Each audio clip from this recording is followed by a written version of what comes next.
ये भी बार बार रियलाइज़ करवाया जाता है कि तुम्हारा ईमान स्ट्रांग नहीं है, तुम्हें क्यों नहीं अल्लाह पे तवक्कल। भाई एक बंदा ओसीडी हुआ है, एग्जैक्टली। रिलीजियस बंदा है, आप क्या उसे कहोगे बार बार कि उसका ईमान कमज़ोर है। अब फॉर वट एवर रीज़न ये चीज़ें बढ़ रही हैं, इसमें शैतान का रोल है, इसमें हमारे लाइफस्टाइल का रोल है, इसमें म्यूज़िक इंडस्ट्री का बहुत बड़ा रोल है, इसमें जो है डाइट का मैं तो कहूँगा बहुत बड़ा रोल है, एनवायरमेंटल फैक्टर्स हैं, घरों से सुकून उठता जा रहा है, इसमें मोबाइल एडिक्शन है। देखिए शैतान का मसला क्या है, शैतान करता क्या है, शैतान is looking for a weakness in you. सही। वो देखता है कि ये बंदा, इसकी वीकनेस कहाँ से शुरू होती है और कौन सी चीज़ें हैं जो इसको ट्रिगर करती हैं, जो इसको डिस्टर्ब करती हैं। अच्छा। कहते हैं वो पूरा दिन उनका, उस खातून का दिन पूरा दिन ख़राब हो सकता है, परेशान, डिप्रेशन, पता नहीं क्या हो गया, खौफ, फियर।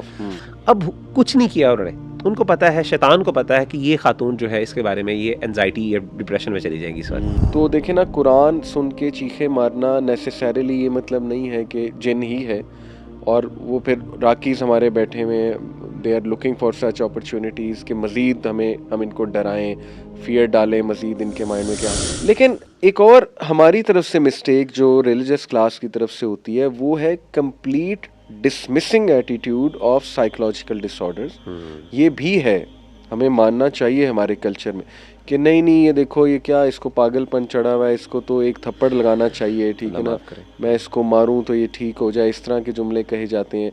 फिर ये भी बार बार रियलाइज़ करवाया जाता है कि तुम्हारा ईमान स्ट्रांग नहीं है, तुम्हें क्यों नहीं अल्लाह पे तवक्कल। भाई एक बंदा ओसीडी हुआ है, एग्जैक्टली। रिलीजियस बंदा है, आप क्या उसे कहोगे बार बार कि उसका ईमान कमज़ोर है। यानी आप वो तो जितने बल्कि ईमान के बारे में ज़्यादा सेंसिटिव है। एग्जैक्टली आप जितने उसे टास्क देते जाओगे, अब एंग्जाइटी, जनरलाइज एंग्जाइटी है किसी को अच्छी खासी, या एडीएचडी है किसी को, आप उसे जैसे जैसे टास्क मजीद देते जाएंगे वो तो मजीद एंग्जाइटी बढ़ती जाएगी। एग्जैक्टली। मैं हैरान होता हूँ कि रिलीजियस लोग जो है ना, वो उनके पास कोई काउंसलिंग कराने आता है, वो उनसे मजीद टास्क दे देते हैं कि लाख बार ये जिक्र करो। ओसीडी वाला बंदा, आपने उसे लाख के फिगर पे लगा दिया, आप सोचें उसका क्या हशर होगा। उसको तो रिलैक्स करना है, ठीक है। तो ये हमारे रिलीजियस लोगों को भी समझना चाहिए कि if they can't handle someone they should tell कि भाई नहीं, आप जाओ साइकोलॉजिस्ट के पास जाओ, प्रॉपर थेरेपी मौजूद है, इसकी मेडिसिन आ चुकी हैं। अब फॉर वट एवर रीज़न ये चीज़ें बढ़ रही हैं, इसमें शैतान का रोल है, इसमें हमारे लाइफस्टाइल का रोल है, इसमें म्यूज़िक इंडस्ट्री का बहुत बड़ा रोल है, इसमें जो है डाइट का मैं तो कहूँगा बहुत बड़ा रोल है, एनवायरमेंटल फैक्टर्स हैं, घरों से सुकून उठता जा रहा है, इसमें मोबाइल एडिक्शन है, खला है, जो भी आपने सारी रीज़न, लॉस है, इसमें मैं कहूँगा इवन जो चाइल्डहुड एब्यूज़, वो रीज़न आ सकती है इसमें, ठीक है ना। इसमें आपके जेनेटिक जो डिजीज़ हैं, टर्मिनल इलनेस रीज़न आ सकती है कि बस मैं अपने आप को मार ही लूँ, मेरा मकसद क्या है, whatever the reasons are. लेकिन बात असल में ये है कि हमें सारे फैक्टर्स को सामने रखते हुए सोल्यूशन जो है वो बताना चाहिए। तो if we talk about solution, थोड़ा सा सोल्यूशन ओरिएंटेड अब आते हैं। पहली तो बात ये हतमी आपने भी कहा कि हमारा रिलीजन इसको प्रोहिबिट करता है, और सुसाइड को, और बहुत स्ट्रिक्ट वो हदीस में आता है कि उस बंदे को क़यामत वाले दिन माफ़ नहीं किया जाएगा। ये हदीस कि वो वहाँ भी बार बार वही एक्शन को रिपीट करेगा जो उसको, जो दुनिया में जिस तरीके से अपनी जान ली, अल्लाह माफ़ करे। और इट इज़ अबाउट समवन जो जानबूझ के अगेन ये आपके पास इख्तियार है, ये इख्तियार है, यानी जितना आपके पास इख्तियार है, यानी कुछ चीज़ें ऐसी हैं जिसके बारे में आपने वैसे ही कर लिया ये काम, लेकिन कुछ में आपके पास इख्तियार से बाहर हो गया। जहाँ पे आपकी इख्तियार से बाहर हो गई वहाँ पे आप माजूर हो गए अल्लाह के। हाँ बिल्कुल ठीक है। और जहाँ पे आपके पास चॉइस है वहाँ पे आपके लिए वो है। असल में अली भाई इसमें जो इम्पोर्टेंट बात है ना वो ये है कि देखें, emotional stability is the main thing. आपका जो जज्बात हैं, आपके इमोशंस हैं, आपके ख्यालात, देखें एक बंदा जज्बाती तौर पे इमोशनली डिस्टर्ब हो गया, द पॉइंट हियर इज़ कि सबसे पहले आप देखें उसके कॉजेज़ क्या हैं, what are the main causes of that. कुछ एक्सटर्नल कॉजेज़ भी होते हैं, कुछ इंटरनल कॉजेज़ भी हैं। एक्सटर्नल कॉजेज़ के अंदर कोई इवेंट्स हो सकते हैं, मिसाल के तौर पे जैसे आपने बताया कि अब्यूज़ भी हो सकता है। इसी तरीके से वो अब्यूज़ मुख्तलिफ़ किस्म का होता है, पेरेंट्स की तरफ से भी अब्यूज़ हो जाता है, स्टडीज़ के ऊपर हवाले से सोशल प्रेशर भी हो जाते हैं, कुछ एक्सटर्नल फैक्टर्स होते हैं। ऑब्वियसली अगर आप चाहते हैं उस चीज़ से निकलना तो आपको पहले एक्सटर्नल फैक्टर्स हैं उनको देखना पड़ता है। और अगेन वो मेरे ख्याल है काउंसलिंग करने वाला या जो साइकियाट्रिस्ट है या साइकोलॉजिस्ट है वो यही चीज़ें देखता है। वो देखता है कि आपके एक्सटर्नल फैक्टर्स क्या हैं, और and you come to know this by discussing and by जो आपका जो आगे बंदा है जो हेल्प ले रहा है आपसे, वो आपसे आके आपको बताता है उसके बारे में। तो एक्सटर्नल फैक्टर्स को सबसे पहले रिमूव किया जाए। दूसरी चीज़ ये है कि फिर इंटरनल फैक्टर्स हैं। इंटरनल फैक्टर्स के अंदर वसवसे की आपने बात की, जो हमने बहुत इंपॉर्टेंट बात की कि शैतानी वसवसे आ रहे हैं। बिल्कुल। अच्छा, बाज़ वक़्त शैतान आपको देखें, शैतान का मसला क्या है, शैतान करता क्या है, शैतान is looking for a weakness in you. सही। वो देखता है कि ये बंदा, इसकी वीकनेस कहाँ से शुरू होती है और कौन सी चीज़ें हैं जो इसको ट्रिगर करती हैं, जो इसको डिस्टर्ब करती हैं। मैं आपको मिसाल दे रहा था, हम जिन्नों की बात कर रहे थे और देखिए किस तरीके से स्ट्रेस करते हैं। हाँ। हमारे मशहूर हमारे स्कॉलर हैं जानने वाले, डॉक्टर हाफिज़ ज़ुबैर साहब। हाँ। तो उनके साथ मैं बैठा हुआ था, बड़ी उन्होंने इंटरेस्टिंग बात बताई जिन्नों के हवाले से हम डिस्कशन कर रहे थे। तो उन्होंने कहा कि मेरे पास कोई एक खातून आई, तो उनका मसला था, बड़ी प्रैक्टिसिंग खातून थी। तो अब सवाल मैंने ये पूछा कि कैसे एक प्रैक्टिसिंग खातून और प्रैक्टिसिंग इंडिविजुअल्स, यही वाला सवाल उन पर भी आता है कि उनको कैसे जिन्नात तंग करते हैं, मतलब वो भी तो स्पिरिचुअली बहुत स्ट्रांग है।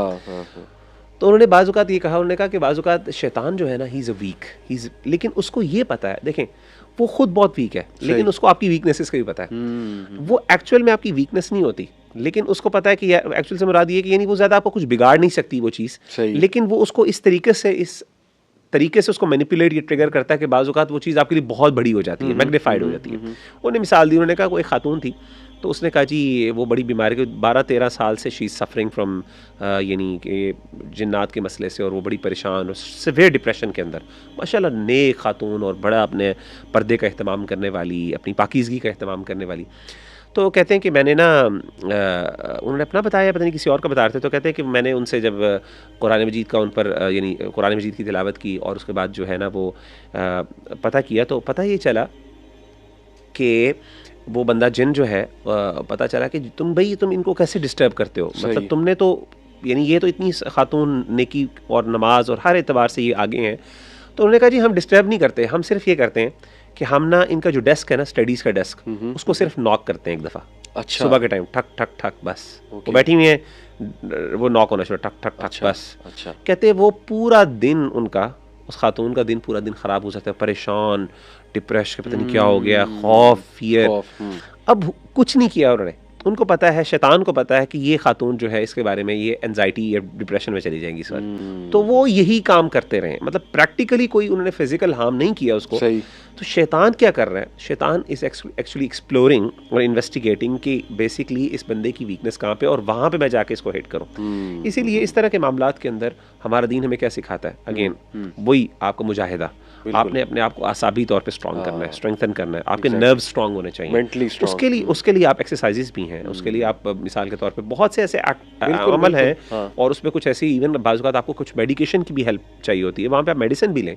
तो बिल्कुल मैं एग्री करता हूँ, ये जो आपने बात की ना, हमारे रिलीजियस तबका बाज़ औक़ात इसके बारे में इनसेंसिटिव हो जाता है, बाज़ औक़ात क्या अक्सर औक़ात, क्योंकि और टू बी वेरी ऑनेस्ट उसकी वजह ये होती है कि उनको खुद पता नहीं है, सीधी सी बात है, इग्नोरेंस है, सीधी सी बात है। वो समझते हैं कि जी बस हर चीज़ का इलाज बस यही है कि मैंने 2-3 चीज़ें बता दी होगी, रुकिया और कुरान और हर चीज़ का। भाई बाज़ औक़ात वो चीज़ उल्टा ट्रिगर कर रही होती है, उसका मसला वो नहीं होता, आपने बीमारी को सही तरीके से डायग्नोस नहीं किया, एग्जैक्टली, तो आप कैसे इलाज कर सकते हैं उसे? तो कुरान इलाज है, दीन इलाज है, लेकिन एक मेडिसिन जिसके अंदर इलाज है आप उसको गलत दे दो, ओवरडोज दे दो, या गलत टाइम पे दे दो, या फिर आप किसी और मर्ज के लिए वो दवाई दे दो, सही बात, प्रॉब्लम क्रिएट हो सकती है। और अनरिजॉल्व्ड कॉन्फ्लिक्ट्स इतने होते हैं फैमिलीज के कि मैंने खुद एक केस को देखा कि उनको बार बार यही बताया जा रहा था इन पे पोजेशन है, कुछ जिन्नों का कबीला इन पे आया हुआ है, या ये कि जो है ना कुरान जब वो सुनती थी चीखें मारती थी, थिंग्स लाइक दैट।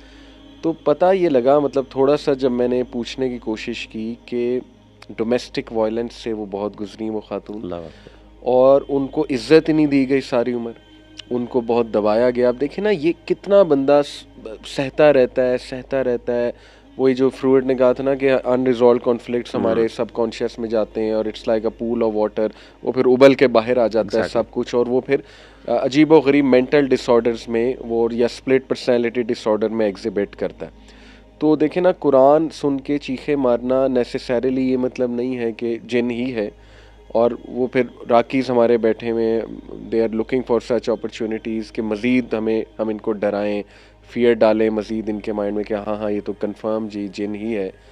तो how do they recognise these thing, how do they identify? मैं नहीं जिन समझ आती, मतलब without asking any history, without asking कि ये किन हालात से गुजर रही हैं, इनके साथ हो क्या रहा है, तो ये इंसेंसिटिविटी पाई जाती है। अल्लाह माफ़ करे। इसमें भी मैं समझता हूँ कि जो आपकी ना बेसिकली एक एक्सपर्ट है ना, ही कैन आइडेंटिफाई।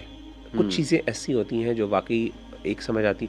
असल में ना इवन ख़ास तौर पे जैसे जैसे मैं बताता हूँ, जैसे ना एक एक्सपर्ट है, एक देखें एक साइकोलॉजिस्ट है या साइकियाट्रिस्ट है, जो भी है एक्सपर्ट बंदा, वो डिटरमिन कर लेता है कि ये जो स्ट्रेस है, ये बंदा जिस चीज़ से गुजर रहा है, क्या ये वाकई कोई मेंटल डिसऑर्डर है, कोई इलनेस है, या फिर ये जनरली कोई वैसे ही, यानी एक जिसे कहते हैं ना, एक बंदे ने सेल्फ कंस्ट्रक्टेड किस्म की चीज़ है और ये एक ऐसे ही बेचारा इससे ज़्यादा में ओवर सेंसिटिव हुआ हुआ है, और वो आपको बताता है कि ये असल मसला नहीं है, ठीक है।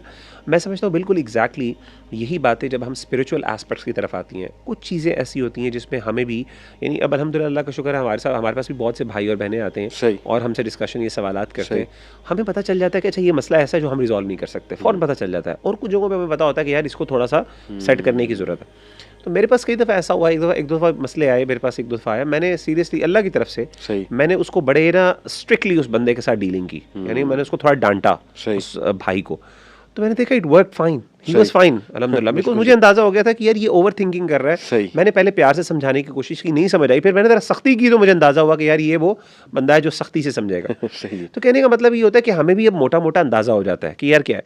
तो ऑब्वियसली एक वो बंदा जिसने फील्ड एक्सपीरियंस है, जिसका एक्सपीरियंस है, जिसने बाकायदा इसको स्टडी किया हुआ है, उसके मुख्तलिफ एस्पेक्ट्स हैं, चाहे वो स्पिरिचुअली हो चाहे साइकोलॉजिकली, वो बड़े आराम से डिटरमिन कर सकता है। एक मुस्लिम साइकोलॉजिस्ट बड़े आराम से डिटरमिन कर सकता है साइकोलॉजिकल इशू है कि नहीं, या स्पिरिचुअल इशू है।